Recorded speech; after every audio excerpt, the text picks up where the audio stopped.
ఎన్నో సంవత్సరాలుగా ఒక కొత్త ఛాంపియన్ ఈ టెన్నిస్ ప్రపంచం చూడాలి అని కోరుకుంటుంది.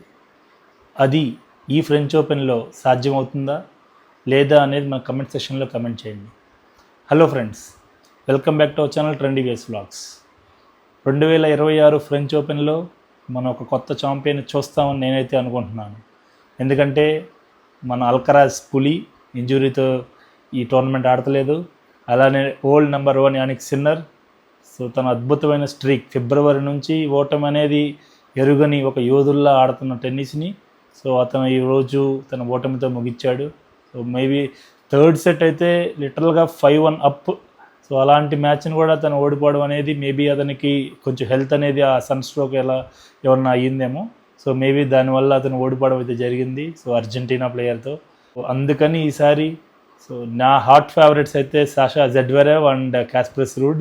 సో వీళ్ళిద్దరికీ ఏమన్నా అవకాశం ఉందా, లేదా ద గోట్ జోకోవిక్ తన 25వ గ్రాండ్ స్లామ్ని కొడతాడా సో అనేది చూద్దాం మనం.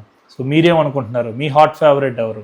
సో జోకోవిక్కి థర్డ్ రౌండ్లో అయితే ఫొన్సెకా అనే బ్రెజిలియన్ ప్లేయర్తో అయితే మ్యాచ్ ఉండిద్ది.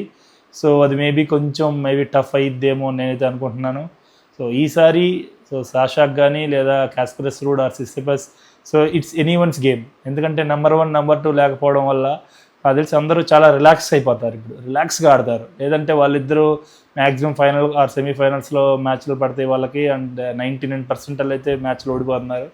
సో దానివల్ల వాళ్ళు చాలా హై ప్రెషర్తో ఉంటారు. సో ఈసారి అయితే నాకు తెలిసినంత వరకు అందరూ చాలా రిలాక్స్ అయిపోయి ఉంటారు ఈ రోజుతో. సో సాషా ఈసారి తన మరొక్కసారి ఇది గోల్డెన్ ఛాన్స్లా తీసుకొని ఏమన్నా ఫ్రెంచ్ ఓపెన్ కైవసం చేసుకుంటాడని చూద్దాం.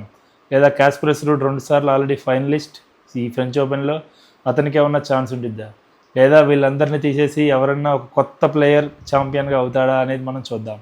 ఎందుకంటే మన బస్వరెడ్డి అయితే ఇండియన్ సంతతి చెందిన బస్వరెడ్డి సో మనకి టైలర్ ఫ్రిజ్కి అయితే షాక్ ఇచ్చాడు, కానీ సెకండ్ రౌండ్లో అయితే ఓడిపోవడం జరిగింది. So it's very hard luck అని చెప్పాలి బస్వరెడ్డికి. చూద్దాం మరి ఈసారి ఫ్రెంచ్ ఓపెన్ ఎంత క్రేజీగా ఉండిద్ది, అండ్ నెక్స్ట్ వీక్ కల్లా మనకి రిజల్ట్ అయితే తెలిసిపోద్ది. సో మనం మరిన్ని అప్డేట్స్ తర్వాత చూద్దాం మెన్స్ గురించి.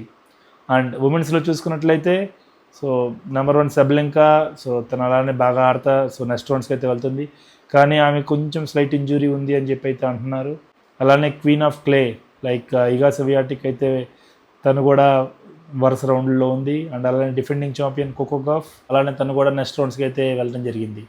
మేబీ వీళ్ళందరికీ షాక్ ఇచ్చి కౌస్టిక్ అనే ఆమె ఏమన్నా షాక్ ఏమన్నా ఇచ్చిద్దా, లేదా ఉమెన్స్లో సో టాప్ ప్లేయర్సే కైవసం చేసుకుంటారా ఈ ఫ్రెంచ్ ఓపెన్ అనేది కూడా మనం చూద్దాం. సో మీరేమనుకుంటున్నారు? మెన్స్లో ఎవరికి ఛాన్స్ ఉంది, అలానే ఉమెన్స్లో ఎవరికి ఛాన్స్ ఉంది సో అనేది మన కమెంట్ సెక్షన్లో కమెంట్ చేయండి. ఇలాంటి మరెన్నో అప్డేట్స్తో మనం మళ్ళీ కలుద్దాం. అప్పటి వరకు సైనింగ్ ఆఫ్, మీ లింగినేని సబరీష్.